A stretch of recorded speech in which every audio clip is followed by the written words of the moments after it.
para malaman mo kung paano ko matutupad ng mabuti ang lahat ng nakasulat dito. Kung gagawin mo ito, uunlad ka at magkakagupay. Palalahanin mo palagi ang pinito sa iyo.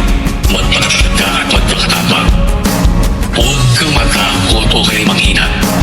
Dahil ako, ang Panginoon ng iyong Diyos, ay isa sa iyo kahit saan ka pumaroon. Huwag mong kalimutang basahin ang lahat ng kautusan. Pagmulay-mulayan ko ito araw at gabi.